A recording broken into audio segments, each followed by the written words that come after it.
او کما قال النبی صلی اللہ علیہ وسلم صدق رسول النبی الکریم۔ برادران اسلام، اللہ تعالیٰ کا یہ بہت بڑا انعام ہے کہ ہمیں سب سے افضل دین اسلام عطا فرمایا۔ دین اسلام اتنا کامل ہے کہ اس کے جتنے احکام ہیں، فرائض ہیں، اوامر ہیں، نواہی ہیں، ان سب کی تفصیل ہے اور اللہ کے قرآن میں اس کا ذکر ہے۔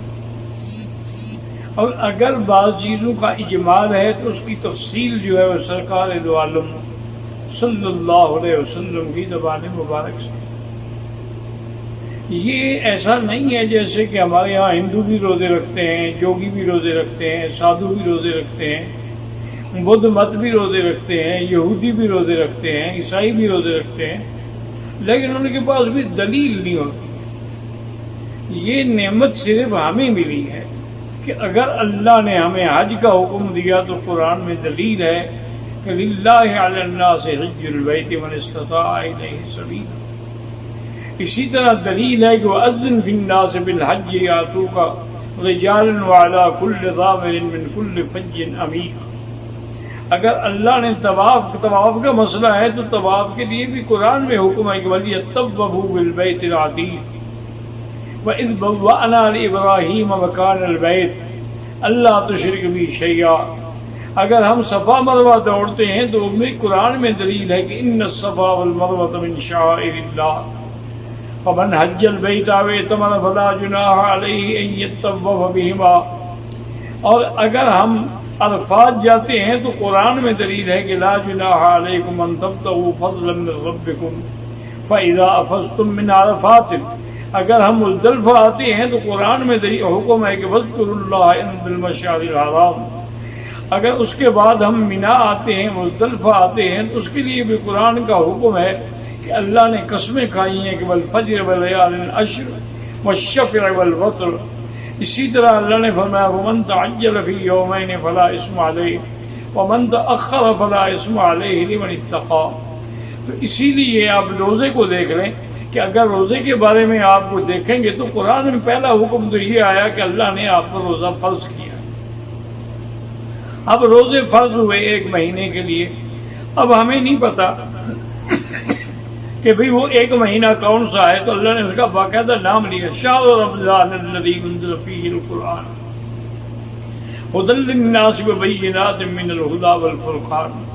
بھئی اب روزہ کیسے شروع ہوگا؟ فرمایا فمن شہد منکم الشہر، جس کو چاند نظر آ جائے یا چند لوگ دیکھ کے گواہی دے دیں تو اس کو روزہ رکھنا ہوگا۔ تو یہاں شہود ضروری ہے، وجود قمر ضروری نہیں ہوتا، کیونکہ ہم چاند کے پجاری نہیں ہیں، نہ ہم کسی سورج کے پجاری ہیں کہ جب تک ہمیں وہ چاند نہ ملے ہم اس وقت روزہ نہ رکھیں اور دوربین لے کے اور ہوائی جہاز پہ بیٹھ کے ہم ڈھونڈنے کے لیے نکل پڑیں۔ نہیں، اللہ نے اتنا آسان کر دیا ہے کہ ومن شہد منکم الشہر، اور میرے آقا نے آسان کر دیا کہ صوموا لرؤیتکم وافطروا لرؤیتکم، دیکھ کے روزہ رکھو اور دیکھ کے عید کرو، بات ختم ہو گئی۔ حتیٰ کہ یعنی آپ دیکھیں حدیث میں اتنی وضاحت بھی آ گئی کہ فَإِنْ غُمَّ عَلَيْكُمْ، یعنی چاند تو تھا لیکن بادلوں کی وجہ سے ہمیں نظر نہیں آیا، حکم ہے کہ تم پھر 30 دن پورے کر دو، کیونکہ ہم چاند کے محتاج نہیں ہیں بلکہ چاند ہمارا محتاج ہے۔ اللہ نے ہمارے لیے مسخر کیا ہے، اللہ نے ستارے ہمارے لیے مسخر کیے ہیں، تمام چیزیں جو ہے اللہ نے انسان کے لیے بنائی۔ تو اب دیکھیں قرآن پاک نے باقاعدہ روزے کی فرضیت بھی ہو گئی، روزے کا مہینہ بھی ہو گیا۔ اب روزے کا وقت کب سے شروع ہوگا اس کا بھی اللہ نے قرآن میں بیان فرما دیا، کلوا واشربوا حتی یتبین لکم الخیط الابیض من الخیط الاسود من الفجر۔ کھاؤ پیو جب تک سفید ڈورا کالے ڈورے سے علیحدہ نہ ہو جائے اس وقت تک کھا پی سکتے ہو۔ اب اس سے مراد یہ ہوتی ہے کہ ایک ہوتی ہے صبح کاذب۔ کاذب کا معنی یہ ہے کہ صبح کے لیے ایسی سیدھی اوپر چلی جائے گی، پھیلے گی نہیں روشنی، وہ گویا کہ منع ہے کہ اچھی طرح تو نہ پھیلی، اس لیے اس کو کاذب کہا جاتا ہے۔ اور اس کے بعد اگر ایک روشنی نکلے گی جو پھیلنا شروع ہوگی وہ صبح صادق۔ تو صبح کاذب نہیں بلکہ جب صبح صادق ہو تو تم اس وقت کھانا پینا پانی پینا، میاں بیوی کا ملنا، سب چیزیں جو ہیں وہ حرام ہو گئی۔ ایک صحابی نے یہ آج کل لوگ کہتے ہیں کہ ہم قرآن خود سمجھ لیں گے، ہم پروفیسر ہیں، ہم علامہ ہیں۔ قرآن اس وقت تک سمجھ نہیں آتا جب تک قرآن والے نہ سمجھائیں۔ ایک صحابی نے 2 دھاگے لے لیے، ایک کالا لے لیا، ایک سفید لے لیا، اس کو سرانے کے نیچے رکھ لیا اور صبح ساری کے وقت کھاتا رہا، دیکھتا رہا، کھاتا رہا، دیکھتا رہا۔ وہ تو سوچ نہیں کر، بعد دن چڑھ گیا، روشنی ہو گئی۔ اب صحابہ نے حضور کو بتلایا، حضور نے بلایا، فرمایا کیا کیا تم نے؟ کہا حضور آپ ہی نے تو فرمایا تھا کہ خیط الابیض اور خیط الاسود، سفید ڈورا اور کالا ڈورا یہ دیکھے میں نے رکھے ہوئے، اور فرمایا ان بساطتک لعریض، تمہارا سرانہ اتنا لمبا چوڑا ہے کہ دونوں دھاگے اس کے نیچے آ گئے۔ حضور یہ سامنے تو ہے۔ فرمایا اللہ کے بندے، اس سے مراد صبح کاذب اور صبح صادق ہے، اس سے مراد تیرے دھاگے نہیں ہیں کہ تم نیچے رکھ کے دھاگے دیکھتے رہو کہ کالے اور سفید میں فرق ہوتا ہے تو ٹھیک ہے، نہیں فرق ہوتا تو ابھی رات باقی ہے۔ اللہ نے ہمیں یہ بھی بتلا دی۔ ابھی روزہ کب تک رہے گا یہ بھی بتلا دیا کہ ثم اتموا الصیام الی اللیل، پھر سارے دن کا روزہ ہوگا، اور جب سورج غروب ہوگا۔ اب الی اللیل میں الہ ہے تو بعض لوگ اس کو الہ بمانے ماں بھی پڑھتے ہیں، اس لیے شیعہ لوگ جو ہے وہ انتظار کرتے ہیں جب ستارے نظر نہ آئے وہ افطار ہی نہیں کرتے۔ وہ کہتے ہیں جی رات کا کچھ حصہ آئے گا تو ہم افطار کریں گے۔ یہ ان کی غلطی ہے، کیونکہ جب اللہ کے نبی نے فرما دیا میری امت اس وقت تک خیر سے رہے گی جب تک وہ افطار میں تاجیل کرے، جلدی کرے، اور سحری میں دیر کرے، اور اسی میں حکمت ہے کہ افطار کے وقت انسان کو انتظار ہوتی ہے اور سارے دن کا انسان بھوکا پیاسا ہوتا ہے، لیکن سحری کے وقت جو ہے جتنا تاخیر کرے گا اس کو وہ پانی کھانا دن میں فائدہ پہنچائے۔ اور سحری کے بارے میں بھی حضور سے پوچھا گیا، آپ نے فرمایا غذا مبارک، سحری ایک بڑی مبارک غذا ہے، چاہے کچھ بھی ہو، کھجور کا ایک دانہ کھا لیں، پانی کا ایک گھونٹ پی لیں۔ اور یہاں ایک مسئلہ یہ بھی سمجھ لیں کہ روزہ رمضان کا اگر ہو اور رات کو آپ نیت نہ کریں تو روزہ نہیں ہوگا۔ صبح کو آپ نیت کریں، نفلی روزے میں تو ہو جاتا ہے، لیکن رمضان کے روزے میں رات سے نیت ضروری۔ اور نیت کے لیے یہ بھی ضروری نہیں ہے کہ آدمی کہے بصوم غد نویت من شہر رمضان، بلکہ رات کو آپ کا ارادہ یار میں نے کل روزہ رکھنا ہے، بس نیت ہو گئی۔ ساری کھا رہے ہو، مقصد ہے کہ ساری اسی لیے کھا رہے ہو کہ روزہ رکھنا ہے، بس نیت ہو گئی۔ زبان سے نیت کرنے کی ضرورت نہیں ہوتی، کیونکہ مقام نیت جو ہے وہ دل ہے۔ جب دل میں ہے کہ میں نے کل کا روزہ رکھنا ہے تو پھر وہ روزہ ہو جائے گا۔ اگر آپ نے رات سے نیت نہ کی تو پھر روزہ نہیں ہوگا۔ اور یہ آپ اندازہ کریں کہ پہلے روزہ کتنا مشکل تھا۔ ابتدا کے اندر یہ حکم تھا کہ جب آدمی رات کو آ کے سو جائے تو نیند کی بعد اٹھنے کے بعد پھر اس کو کھانے کی اجازت نہیں تھی، اس کا روزہ شروع ہو جاتا۔ اب صحابہ مزدوری کرنے والے، باغوں میں کام کرنے والے، وہ تراویح پڑھ کے گھر جاتے، نیند آ جاتی۔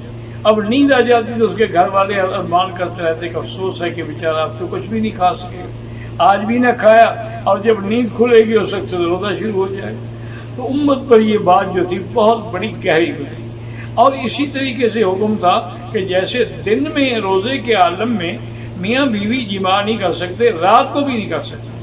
تو ایک دن ایک روایت میں ہے کہ حضرت عمر رضی اللہ تعالیٰ عنہ سے غلطی ہوئی، اور ایک روایت میں ہے کہ ایک اور صحابی سے غلطی ہوئی، اور اس نے آ کے حضور سے کہا کہ یا رسول اللہ ہلاک تو میں تو ہلاک ہو گیا کہ میں نے رات روزے کے حالت، اس وقت رات میں بھی منع تھا بیوی کا جماع کرنا، میں نے جماع کر لیا، اب میرے بارے میں کیا حکم ہوگا؟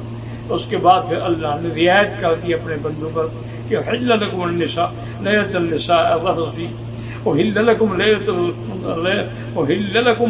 فی اللیلۃ فی الرفث فی النساء ہن لباس لکم وانتم لباس لہن۔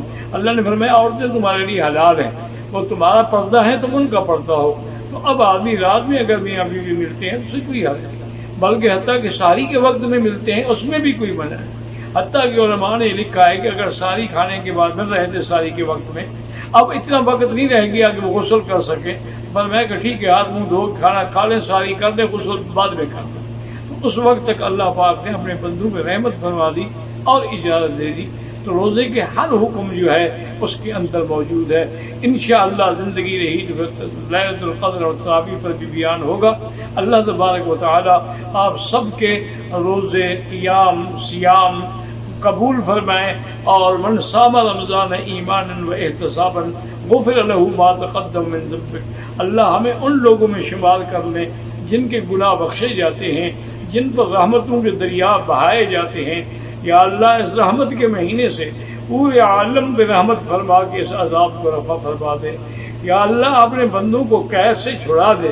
سارے ہم اقرار کرتے ہیں لا الہ الا انت سبحانک انا کنا من الظالمین، ربنا تقبل منا انک انت السمیع العلیم وتب علینا انک انت التواب الرحیم، وصلی اللہ تعالی علی خیر خلقہ سیدنا محمد وآلہ وصحبہ اجمعین۔